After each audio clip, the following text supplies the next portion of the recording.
Hello guys, welcome to Madhu web tech. ये HTML course की 10th video है। आज की वीडियो में हम HTML में रेडियो बटन और चेक बॉक्स के बारे में पढ़ेंगे।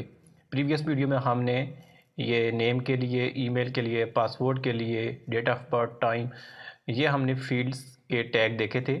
ये सब फॉर्म के अंदर हम डिज़ाइन करते हैं। फॉर्म के अंदर इनपुट टाइप्स हैं, different input tag.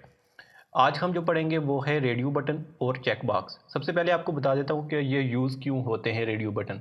Radio button वहाँ पे यूज़ होता है जहाँ पे आपने दो ऑप्शंस हों या तीन ऑप्शंस हों, कोई उनमें से आपने एक ऑप्शन सेलेक्ट करना हो। जैसा कि जेंडर आपने सेलेक्ट करनी है, जेंडर या तो आप मेल करेंगे या फीमेल करेंगे, कोई एक ऑप्शन आप टिक करेंगे, उनमें से दोनों आप एक ही टाइम में सिलेक्ट नहीं करेंगे। तो जब एक ऑप्शन चूज़ करना हो तब रेडियो बटन यूज़ करते हैं, और जब आपने एक या एक से ज़्यादा ऑप्शन चूज़ करने हों वहाँ पे हम चेक बॉक्स का यूज़ करते हैं। तो चलिए ये टैग यहाँ पे सीखते हैं। यहाँ पे इस फोल्डर में हम काम कर रहे हैं, और ये form.html, इसमें हमने प्रीवियस वीडियो में कुछ इनपुट टैग्स देखे थे। अगर आपने प्रीवियस वीडियो नहीं देखी तो आप पहले प्रीवियस वीडियो देखें, फिर ये वीडियो देखें, फिर आपको समझ आ जाएगी इन टैग्स की। तो यहाँ पे मैं ये जो लॉगिन बटन है, ये रजिस्टर और लॉगिन दो बटन बनाए हुए हैं हमने। तो इसको नीचे करके यहाँ पे मैं आज का कोड लिखूँगा। ये जो BR टैग लिखे हुए हैं, इनसे नीचे यहाँ पे आ जाते हैं, और सबसे पहले एक लेबल बनाते हैं। इस लेबल में मैं लिख देता हूँ फॉर एग्ज़ाम्पल जेंडर, और जेंडर लिख के मैं यहाँ पे अगर रिफ़्रेश करता हूँ तो ये जेंडर, ये देखें रजिस्टर के बटन के साथ जेंडर आ गया है। लेकिन रजिस्टर और लॉगिन का बटन जो है वो मैंने थोड़ा नीचे करना है। तो यहाँ पे मैं रजिस्टर और लॉगिन बटन को चाहता हूँ कि नीचे वाली लाइन में आ जाएं। तो मैं यहाँ पे दो दफ़ा क्या कर देता हूँ, BR का टैग लगा देता हूँ, लाइन ब्रेक कर देता हूँ, और वो नीचे चला जाएगा। यहाँ पे ये रजिस्टर और लॉगिन के बटन नीचे आ गए। अब जेंडर के आगे यहाँ पे मेल और फीमेल दो ऑप्शन आए, और उनके साथ रेडियो बटन भी आए। रेडियो बटन कैसा होता है यहाँ पे देखते हैं। सबसे पहले तो इनपुट का टैग ये हमने पहले भी यूज़ किया हुआ है, वही टैग है, जस्ट इसके अंदर जो टाइप है वो चेंज करनी है हमने। वो यहाँ पे रेडियो बटन के लिए रेडियो टाइप लिखते हैं इसकी। नेम का एट्रीब्यूट इसमें अभी हम कुछ भी नहीं लिखेंगे, और यहाँ पे मैं लिख देता हूँ मेल। अब मैं Ctrl+S सेव करके यहाँ पे आके रिफ़्रेश करता हूँ तो ये मेल आ चुका है। ये देखें, ये इसके साथ रेडियो बटन भी आ गया है, और ये मेल आ गया है। अब इसके आगे फिर रेडियो बटन और फिर फीमेल आना चाहिए। तो मैं लेबल दोबारा नहीं लिखूँगा, लेकिन इसी को कॉपी पेस्ट करके कॉपी करूँगा और यहाँ पे पेस्ट कर दूँगा, और इसको मैं रख देता हूँ फीमेल। अब दो रेडियो बटन बन गए हैं, एक मेल के लिए और एक फीमेल के लिए। तो यहाँ पे यूज़र ये करेगा कि अगर वो मेल है तो मेल सेलेक्ट करेगा, अगर फीमेल है तो फीमेल सेलेक्ट करेगा। लेकिन अभी देखें ये दोनों ऑप्शन सेलेक्ट हो गए हैं और वापस डीसेलेक्ट नहीं हो रहे। तो इसके लिए क्या करना है, यहाँ पे टाइप तो सेम होगी दोनों की, रेडियो बटन ही, रेडियो और रेडियो, लेकिन नेम जो है वो दोनों को हम सेम दे देंगे। नेम दोनों को सेम देंगे तो उसमें से कोई एक सिलेक्ट करेगा।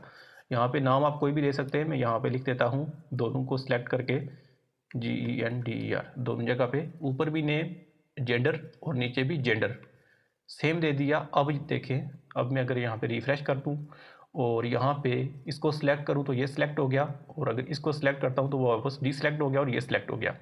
अब दो ऑप्शन में से कोई यूज़र एक ऑप्शन ही सिलेक्ट कर सकता है। तो ये पर्पज़ होता है रेडियो बटन का।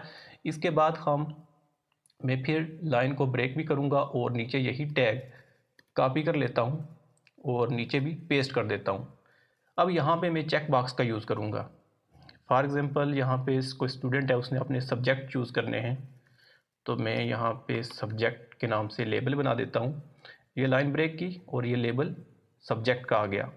नीचे इनपुट और इनपुट का टैग ही है, ये अभी तो रेडियो बटन के टैग ही हैं। चलें यहाँ पे देख लेते हैं। ऊपर जो थे वो हमने रेडियो बटन यूज़ किए हैं जेंडर के लिए। अभी सब्जेक्ट के लिए भी आगे मैंने वही कोड कॉपी पेस्ट किया है, इसलिए मेल फीमेल आ रहा है। अब मैं मेल फीमेल की जगह यहाँ पे रख देता हूँ, एक सब्जेक्ट का नाम लिख लेता हूँ कंप्यूटर, और दूसरे सब्जेक्ट का नाम यहाँ पे लिख देता हूँ बायोलॉजी, और एक और यहाँ पे मैं बना लेता हूँ।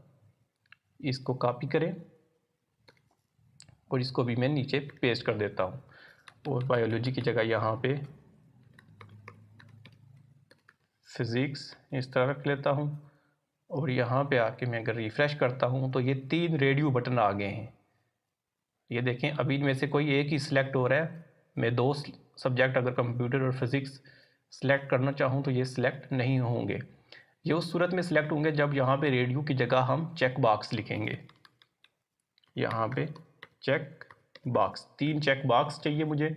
और यहाँ पे जो इनका जो नेम है, इसमें हम नेम में कुछ भी नहीं लिखेंगे, इसको ब्लैंक कर दें।